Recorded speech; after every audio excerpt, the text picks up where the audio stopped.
Cameroon, Bandung, Africa, Bandung, to the world, Bandung. Le président du Burkina Faso, Ibrahim Traoré, est très clairvoyant.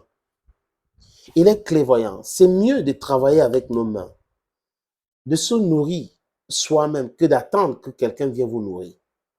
Quelqu'un peut vous nourrir 1 an, 2 ans, 3 ans, après il va se fatiguer. Et s'il n'est plus là demain, vous allez faire comment? Bon, on parle en termes de l'économie maintenant. Les amis, pour comprendre le fonctionnement des banques, comment les banques font leur argent. Parce que comment la banque fait l'argent? Tu prends ton argent, tu vas mettre à la banque, non? Mais la banque fait comment pour que cet argent se multiplie, pour payer ses employés, pour avoir des profits? C'est la question que beaucoup de personnes se posent. Mais c'est l'endettement. La banque propose le crédit. La banque appelle certains hommes d'affaires, certaines personnes qui sont mieux placées par rapport à ce que vous mettez dans votre compte. La banque peut investir en espérant avoir le retour sur investissement. L'investissement, maintenant, c'est des crédits que la banque donne. Donc, il y a d'autres investissements, mais la banque donne le crédit beaucoup plus.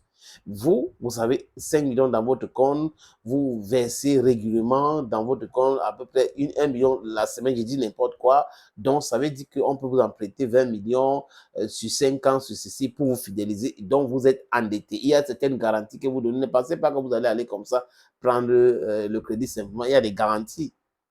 Donc, c'est comme ça que la banque fonctionne. Et qui parle de Fonds monétaire international ou la Banque dite mondiale, c'est le même fonctionnement. Et cette structure a été créée par qui?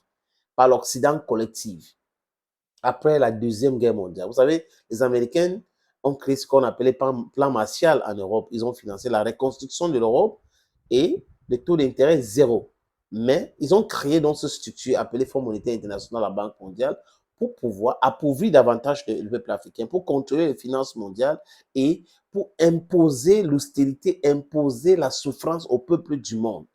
Citez-moi un seul pays où le Fonds monétaire international a aidé à se développer. Est-ce qu'on aide quelqu'un à se développer? On accompagne quelqu'un dans son développement. Mais ils disent quoi? Aide au développement, aide à ceci, on va vous aider, autres. Et le Fonds monétaire international, comme je vous ai pris l'exemple des banques, fonctionne exactement comme les banques. Le Fonds monétaire international propose le crédit aux États, et surtout aux États africains et le Sud global. Vous avez vu la Russie dans cette histoire? La Chine dans cette histoire? Le Brésil? L'Inde? Le Venezuela même est sorti. Beaucoup de pays, surtout au Moyen-Orient, n'ont rien à foutre avec le Fonds monétaire international. Donc, quand le Fonds monétaire international vient proposer le crédit aux pays africains avec un taux exorbitant, les amis, ça a dessein. C'est d'asphyxier l'économie des pays africains. Pour dire, OK, vous êtes en train de subventionner l'électricité. Il faut stopper cela parce que vous savez, il faut rembourser. Et on stoppe cela. Les prix flambent et le peuple souffre, les amis. Si vous donnez 300 000 à quelqu'un le mois comme salaire, et que le mois, la personne, seulement ses charges fixes, il dit, ses charges fixes lui prend tout cet argent. La personne n'est pas en train de toucher un bon salaire.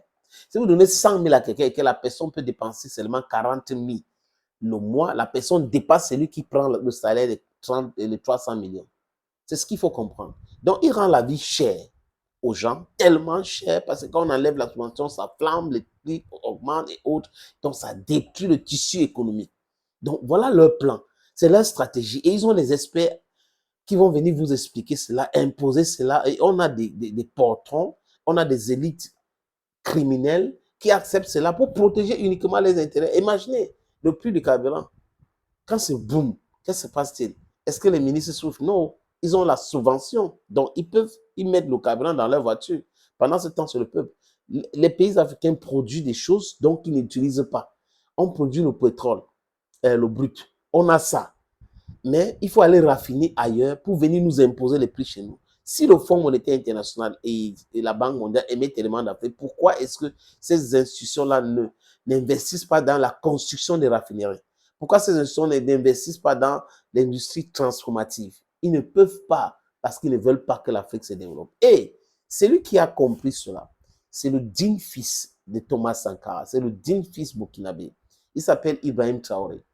Il a botté en touche l'idée de l'aide du Fonds monétaire international. Donc, il rejette in toto cette aide-là et il dit, on n'a pas besoin de ça. On n'a pas besoin de la France, on n'a pas besoin de l'Union européenne, on n'a pas besoin de l'Europe, on n'a pas besoin de l'Amérique.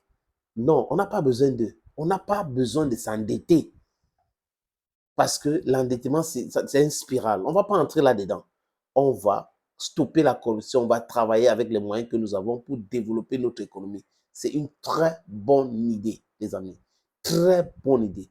Vous comprenez grand chose? Que les pays africains partent au Fonds monétaire international, s'endetter avec des taux d'intérêt à couper le souffle. Et pour payer les dettes. Donc, on s'endette pour payer nos dettes. Vous comprenez grande chose dans ça? Ça, c'est de l'escroquerie. Thank you, friends. Il faut dire encore force, force et force et force à Ibrahim Traoré. Bye bye. Opportunité en or à Douala. Terrain à vendre, 560 mètres carrés. Vous voulez construire un centre commercial, un hôtel. Vous voulez construire votre propre maison à vous. Vous voulez ouvrir une station de service. C'est à vendre, les amis. Je répète encore, c'est à vendre, ce terrain. Voilà donc l'opportunité que je vous présente là. C'est 560 mètres carrés, je répète. Et le terrain est titré. Nous allons vous laisser le temps de vérifier, parce que c'est très important. Donc, ce n'est pas le genre de terrain où il y a un problème. Non, non, non. C'est en plan Bonapuzo, à côté de la route. La route ceinture ce terrain. D'un côté, il y a une route en pavé. De l'autre côté, c'est une autre route bitumée. C'est abordable le prix, hein, donc on peut discuter du prix. Si vous êtes intéressé, appelez-moi à travers les deux numéros que vous voyez à l'écran là, 6 80 87 37 37 ou le 6 96 17 60 34.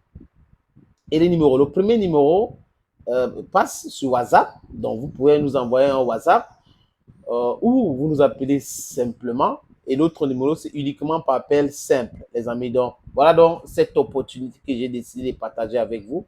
Contactez-moi si vous êtes intéressé.